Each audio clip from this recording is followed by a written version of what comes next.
Break के बाद स्वागत है आपका सी न्यूज भारत में। 13 मई को लोकसभा के चौथे चरण का मतदान हुआ, जहां यूपी की 13 सीटों पर वोटिंग हुई। बात करें अगर कानपुर की, तो कानपुर नगर और अकबरपुर लोकसभा सीट पर 6 बजे तक वोटिंग हुई, जहां कानपुर में 52.90% और अकबरपुर में 57.28% मतदान हुआ। वहीं 2019 के लोकसभा चुनाव में कानपुर में 51.62% वोटिंग हुई थी। उस लिहाज से इस बार करीब 2% अधिक वोट पड़े। वहीं अकबरपुर में 58.13% वोटिंग हुई थी। इस बार कानपुर का प्रतिशत सबसे कम रहा। इस बार मतदान प्रतिशत बढ़ाने के लिए जिला प्रशासन के साथ ही स्वयंसेवी शैक्षणिक संस्थाओं तक ने पूरा जोर लगा दिया। इसका असर भी देखने को मिला। सुबह से ही लोगों में मतदान को लेकर खासा उत्साह था। मतदाताओं के स्वागत के लिए बूथ सजाए गए थे। कुछ बूथों में तो मतदान शुरू होने से पहले ही मतदाता लाइन लगाए थे। वहीं मतदान खत्म होने के बाद यूपी चुनाव आयोग ने प्रेस कॉन्फ्रेंस कर कानपुर में हुए मतदान को लेकर जानकारी दी। देखिए ये रिपोर्ट। 09% मतदान हुआ है, जिसमें सबसे अधिक मतदान हुआ खीरी में 64.73, धौरारा में 64.45,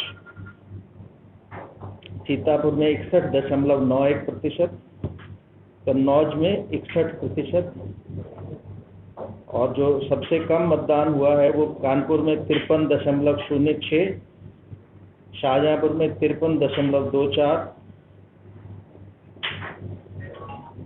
उन्नाव में 55.74, मिश्रिक में 55.79,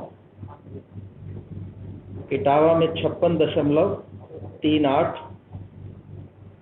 अकबरपुर में बहराइच में 57.45, अकबरपुर में 57.66, और ददरौल विधानसभा में जो उपचुनाव हुए, बाई इलेक्शन हुआ, उसमें 53.31% का मतदान प्रतिशत हुआ। कुल हमारे 26,000 साढ़े 26,000 के आसपास हमारे पोलिंग स्टेशन थे, जिनमें से 14,126 पे वेबकास्टिंग की व्यवस्था की गई थी। इसके अलावा 5,420 पे वीडियोग्राफी कराई गई।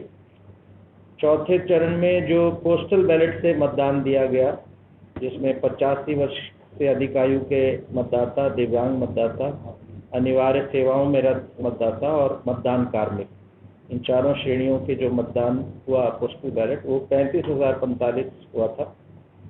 और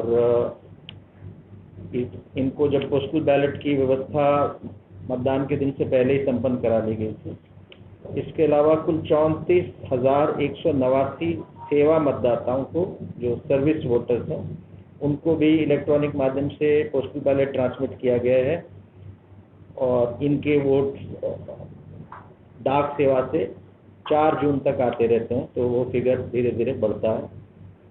कानपुर से सी न्यूज संवाददाता भरत पांडे की रिपोर्ट। फिलहाल इस खास रिपोर्ट में बस इतना ही। वक्त एक छोटे से ब्रेक का। ब्रेक के उस पार खबरों का सिलसिला लगातार जारी है। आप देखते रहिए सी न्यूज भारत।